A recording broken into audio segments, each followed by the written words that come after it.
روزہ میں بھول و نسیان معاف ہے، نماز و حج میں نہیں۔ روزہ میں بھولے سے کھا لیا جائے یا مفسد صوم عمل کیا جائے تو معاف ہے اور روزہ صحیح ہو جاتا ہے، لیکن نماز اور حج میں معاف نہیں ہے۔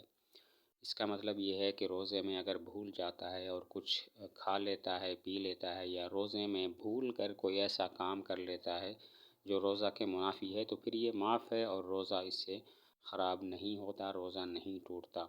لیکن نماز اور حج کا یہ حال نہیں ہے۔ نماز میں بھولے سے کوئی مفسد صلاۃ کام کر لے، کوئی منافی صلاۃ کام کر لے تو نماز ٹوٹ جاتی ہے۔ مثلاً بھول کر کوئی بات کر لی تو نماز ٹوٹ جائے گی۔ اسی طرح حج میں اگر کوئی ایسا کام کر لیتا ہے جو حج کے منافی ہے، اگرچہ بھول کر کیا ہو تو یہ بھی معاف نہیں ہے، اس سے حج میں خلل آ جائے گا۔ تو خلاصہ یہ ہوا کہ روزے میں اگر بھول کر کوئی ایسا کام کر لیا جائے جو روزے کے منافی ہے تو وہ معاف ہے، اس سے روزے پر کوئی اثر نہیں پڑتا۔ لیکن نماز اور حج میں اگر کوئی ایسا کام کر لیا جائے بھولے سے کہ جو نماز کے منافی ہے یا حج کے منافی ہے تو پھر یہ معاف نہیں ہے، اس سے نماز اور حج میں خلل واقع ہو جاتا ہے۔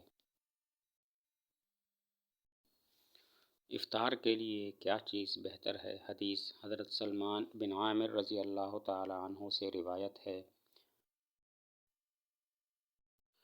کہ سید الانبیاء سید المرسلین صلی اللہ علیہ وسلم نے فرمایا: اذا كان احدكم صائما فليفطر على التمر فإن لم يجد التمر فعلى الماء۔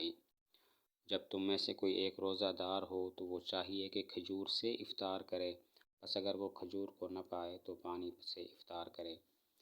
افطار کے لیے بہتر کیا چیز ہے؟ تو حدیث شریف کی روح سے سب سے بہتر تو یہ ہے کہ کھجور سے افطار کیا جائے، اگر کھجور میسر نہ ہو تو پھر پانی سے افطار کیا جائے، لیکن یہ صرف بہتر کی بات ہو رہی ہے۔